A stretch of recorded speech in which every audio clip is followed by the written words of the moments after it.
இந்த வீடியோவில் நம்ம என்ன பார்க்க போறோம்னா, மீனராசிக்காரர்களுக்கு மே 2026 எத்தகைய ஒரு மாதமாக, பலா பலன்கள் நிறைந்த ஒரு மாதமாக, சயின்டிபிக் வேதிக் அஸ்ட்ராலஜி முறையில் எதையும் மிகைப்படுத்தாமல் ஒரு கிரகம் ஒரு இடத்துல இருக்கும் பொழுது எது மாதிரி தாக்கத்தை கொடுக்கிறார், உங்களுடைய கர்மவினை எப்படி செயல்பட போகிறதுங்கிறது இந்திய வேத ஜோதிடத்தின் அடிப்படையிலான ஒளி தத்துவ பிரகாரம் பரிகாரம் அது மாதிரி விஷயம் மூட நம்பிக்கையில போகாமல் உள்ளது உள்ளவாறு பார்க்க போகிறோம்.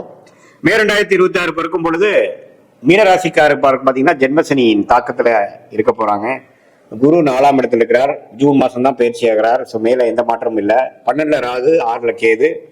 அதே சமயத்துல ராஜ யோகாதிபதி என்று சொல்லப்படுகிற அந்த செவ்வாய் ராசிக்குள்ளேயே சனியோட இருக்கிறங்கிறது நம்ம பார்க்கணும். அஸ்தம சனி தாக்கத்துல அந்த செவ்வாய் வேற சேர்ந்து பயங்கர ஒரு தாக்கம். ஏப்ரல் மாசம் முழுக்க மே 2 வாரம்லாம் பார்த்தீங்கன்னா ஒரு மன உளைச்சலும் கொஞ்சம் அலைச்சல்களும் கொடுக்கக்கூடிய மீனராசிக்காரர்களுக்கு மே 2nd வீக்ல இருந்து கொஞ்சம் நல்ல ஒரு விடுவு காலம் வருகிறது. செவ்வாய் சனியோட விலகுது. ஸோ அது நல்ல விஷயம். அதே சமயத்துல சூரியனுங்கிற விஷயம் 6ஆம் வீட்டு அதிபதி 2ல உச்சம் பெற்று அதுக்கப்புறம் 3க்கு போறது நல்ல விஷயம். ஸோ என்ன காமிக்குதுன்னா, மே மாதம் 2வது வாரத்துக்கு அப்புறம் கொஞ்சம் நல்ல அமைப்புகள் வருது. அதே மாதிரி சுக்கிரனும் 3ஆம் இடத்துல இருந்து அப்புறம் 4ஆம் இடத்துக்கு போறது நல்ல விஷயம். புதனும் பாத்தீங்கன்னா நட்பு வீடு ஆகிய சுக்கிரன் வீட்டில் இருக்கிறது நல்ல விஷயம். ஸோ ஜென்மசனியால் பாதிக்கப்பட்டிருக்கக்கூடிய மீனராசிக்காரர்கள் கொஞ்சம் மனம் சஞ்சலமாகவும் மனம் டல்லாகவும் எந்த ஒரு முடிவும் எடுக்க முடியாத அமைப்பாகவும் கொஞ்சம் சோம்பேறித்தனம் உள்ளவாகவும் அது மாதிரி அமைப்பு தான் போகும். அலைச்சல்கள் ரொம்ப நிறைய இருக்கும். தேவையற்ற அலைச்சல்களாகவும் இருப்போம். அப்படிங்கிற மாதிரி அமைப்புகள் போய் கொண்டிருக்கக்கூடிய மீனராசிக்காரர்களுக்கு இந்த மே மாதம் 2-3 வாரம் கழிச்சு வரக்கூடிய செகண்ட் ஹாஃப் ஓரளவுக்கு விடிவு காலத்தை கொடுக்குது. ஜென்மசனி விஷயங்கள் முடியக்கூடிய அமைப்புகளை காட்டுது. அதுக்கப்புறம் வரக்கூடிய குரு பயிற்சி ஜூன் மாசத்துக்கு அப்புறம் ஜென்மசனி ஆகிய சனியவே பார்க்கறதுனால ஒண்ணுமே அதோட தாக்கங்கள் குறையும். ஸோ அதுக்கு வேணுங்கிற சில அடிப்படையான ஃபவுண்டேஷனான சில நல்ல விஷயங்கள் உங்க தொழிலையா இருக்கட்டும், உங்க வேலையிலையா இருக்கட்டும், உங்க உறவுகளையா இருக்கட்டும், எல்லாத்துலேயுமே ஒரு நல்ல மாற்றத்தை கொடுக்கக்கூடிய அமைப்பு மே 2வது வாரத்துல இருந்து மீனராசிக்காரர்களுக்கு அந்த குரு பயிற்சிக்கு முன்னாடி வரக்கூடிய நல்ல அமைப்பை வாழ்க்கை சம்பவங்களாக அடிப்படைகளாக அமைச்சு கொடுக்கக்கூடிய ஒரு அமைப்பு இந்த செவ்வாய் சனியோட விலகிறதும், சுக்கிரனோட வீட்டுல புதன் வருவதும், சுக்கிரன் 4ஆம் இடத்துக்கு போய் 10ஆம் இடத்தை பார்ப்பதும், இது மாதிரி நல்ல அமைப்புகளை கொடுக்கக்கூடிய அமைப்பாக மீனராசிக்காரர்கள் இருக்கு. ஸோ இதுவரை மன உளைச்சலும் அலைச்சல்களும் மன விரக்திகளும் தேவையற்ற மன சோர்வுகளும் இருக்கக்கூடிய மீனராசிக்காரர்களுக்கு ஓரளவுக்கு ரிலீஃப் கொடுக்கக்கூடிய ஒரு விடிவு காலம் கொடுக்கக்கூடிய அமைப்பாக மே மாதம் குறிப்பா சொல்லணும்னா செகண்ட் ஹாஃப்ல இருந்து கொஞ்சம் பார்க்கலாம். இது ஒரு பொதுவான பலன்களை தவிர உங்களுடைய ஜென்ம ஜாதகத்துல நீங்க என்ன மாதிரி தசாபுக்திகள் போகுது வச்சு பார்க்கலாம். இதே மாணவர்களுக்கு பாத்தீங்கன்னா புதன் நல்லா இருக்கிறதுனால கொஞ்சம் நல்ல முன்னேற்றங்கள் உண்டு. படிப்புல கெட்டிக்காரத்தனம் உண்டு.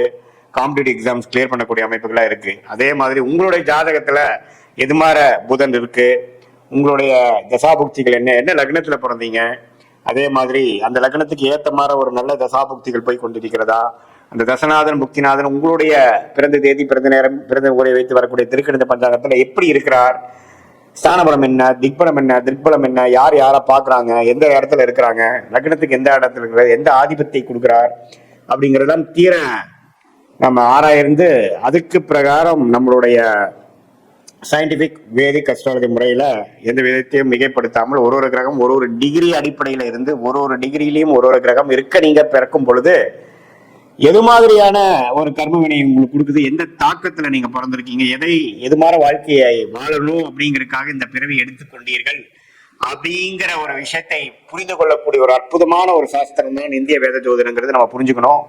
சும்மா இது ஒரு ஃபார்ச்சூன் டெல்லிங்காக இந்நேரத்தில் இது நடக்குங்கிற மாதிரி சொல்லக்கூடிய ஒரு சாதாரண சாஸ்திரம் இல்லாமல் நம்மளுடைய பிறவி பயன் என்ன, நம்மளுடைய கர்ம பலன் என்ன, எது மாதிரி விஷயத்துக்காக நம்ம பிறந்தோம், நம்மளுடைய காலகட்டங்கள் எது மாதிரி காமிக்குது, எந்த திசையில எது நடக்கும், எப்போ நம்ம லைஃப்ல செட்டில் ஆகும், எப்போ எது வரைக்கும் நம்ம சேஸ் பண்ணணும், எந்த நேரத்தில் கொஞ்சம் அமைதியா இருக்கக்கூடிய அமைப்பு, எந்த நேரத்தில் அதிகமான உழைப்புகள் தேவைப்படுகிறது, எந்த நேரத்தில் இடம் மாற்றங்கள் உண்டு, எந்த நேரத்தில் வேலை மாற்றங்கள் உண்டு, கல்யாண விஷயங்கள், குழந்தை விஷயங்கள், வெளிநாடு விஷயங்கள் எல்லாமே நம்ம ஜாதகத்துல என்ன காட்டுதுன்னு தெரிஞ்சு அதுக்கு தகுந்த மாதிரி பாஸ்ட் லைஃப் எப்படி அதுக்கு தகுந்த மாதிரி தான் போச்சா, நம்ம ஜாதகம் சிங்க் ஆகுதா நம்ம லைஃபோட, ப்ரெசன்ட் எப்படி, ஃபியூச்சர் எப்படி, எது மாதிரி விஷயங்கள் நமக்கு காத்து கொண்டு இருக்கிறது, எந்த மாதிரி சாய்ஸ் நமக்கு வேண்டாம், எந்த கிரகம் யோகமா இருக்கு, எந்த கிரகம் அபயோகமா இருக்கு, 6ஆம் வீட்டு அதிபதி 8ஆம் வீட்டு திசையெல்லாம் நடக்குதா, விரக்திகளையும் பிரச்சனைகள் கொடுக்கக்கூடிய அமைப்பு இருக்கா, உடல் உபாதைகள்ல கேர்ஃபுல்லா இருக்கணுமா, உறவுகள் எப்படி, நமக்கு திருமணம் எப்படி, கலப்பு திருமணமா, காதல் திருமணமா, அரேஞ்ச் மேரேஜா, எப்படி நமக்கு பிராப்தங்கள் காட்டுது,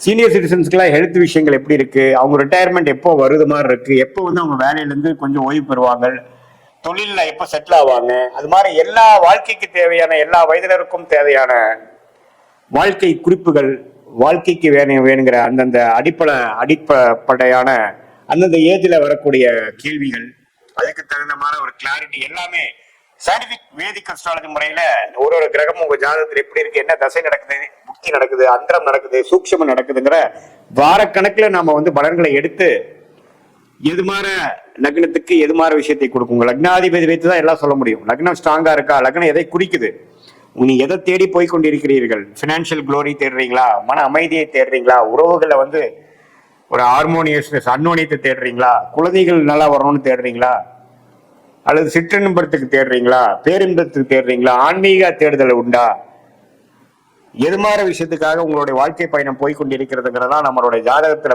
புதைந்து கிடக்கக்கூடிய விஷயமாக சயின்டிபிக் வேதிக் அஸ்ட்ராலஜி முறையாக பார்த்து அது மூலமாக எது மாதிரி விஷயங்கள் நம்ம எடுக்கலாம், எது மாதிரி விஷயங்களை நம்ம தவிர்க்கலாம் அப்படிங்கிறது பார்த்தோம்னா தேவையற்ற சமய விரயங்கள், தேவையற்ற பொருள் விரயங்களை தவிர்த்து நம்மளுடைய பிராப்தம் என்ன, நம்மளுடைய தோஷம் என்ன, நாம வாங்கி வந்த வரன் என்ன, எந்த கிரகம் நமக்கு சாதகமாக இருக்கிறது, அந்த கிரகத்தின் வேலை தொழில் படிப்பைக்கு நம்ம போனோம்னா நம்ம வாழ்க்கையை எளிதில் அமைச்சு கொள்ளலாம், எந்த நேரத்தில் அடக்கி வாசிக்கலாம், எந்த நேரத்தில் நம்ம வந்து கொஞ்சம் ரிஸ்க் எடுக்கக்கூடிய அமைப்புகள் நமக்கு நல்ல பலன்களை கொடுக்கும் அப்படிங்கிறதை நாம துல்லியமாக உங்களுடைய பிறந்த தேதி, பிறந்த நேரம், பிறந்த ஊரை வைத்து வரக்கூடிய திருக்கணித பஞ்சாங்கத்தில் வரக்கூடிய ஜாதகத்து மூலமாக பார்த்து அதையே இப்ப நம்ம சொன்ன கோச்சாரத்துல வரக்கூடிய இந்த குரு பயிற்சி, ராகு பயிற்சி, சனி பயிற்சி, இந்த மாத பயிற்சி நம்ம எப்படி பொது பலனா பார்த்தோம் பார்த்தீங்களா, அதையும் சேர்த்து வைத்து பார்க்கும் பொழுது ஒண்ணுமே துல்லியமான பலன்கள் எடுத்து அது மூலமாக நம்மளுடைய லைஃப் பொட்டன்ஷியல் என்ன, நம்மளுடைய கோல்ஸ் என்ன,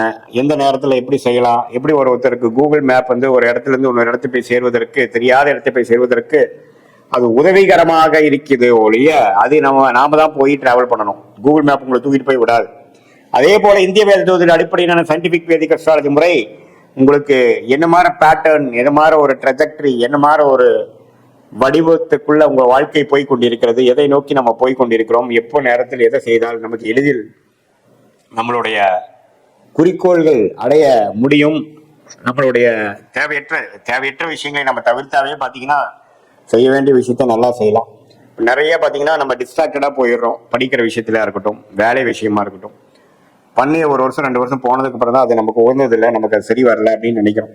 அது முதலே நமக்கு தெரிஞ்சு வருமுன் காப்போம் அப்படிங்கிற ஒரு விஷயத்துல சயின்டிபிக் வேதிக் அஸ்ட்ராலஜி முறையில் நம்மளோட கர்ம வினைகளை கிரகத்தின் சஞ்சாரங்கள் மூலமாகவும் கோச்சார பலன்கள் மூலமாகவும் டிரான்சிட் அஸ்ட்ராலஜி என்று சொல்லப்படுகிற முறையிலையும் பார்த்து அது உங்களுடைய துல்லியமான தசாபுக்தியில் வச்சு சிங்க் பண்ணி நம்ம பார்க்கும் பொழுது துல்லியமான பலன்கள் எடுத்து அது மூலமா வாழ்க்கையில் எதிர்நீச்சல் போடாமல் வாழ்க்கையில் ஜெயிக்க முடியும் என்று சொல்ல விரும்புகிறேன். மீண்டும் மற்றொரு காணொலியில் சந்திப்போம். நன்றி, வணக்கம்.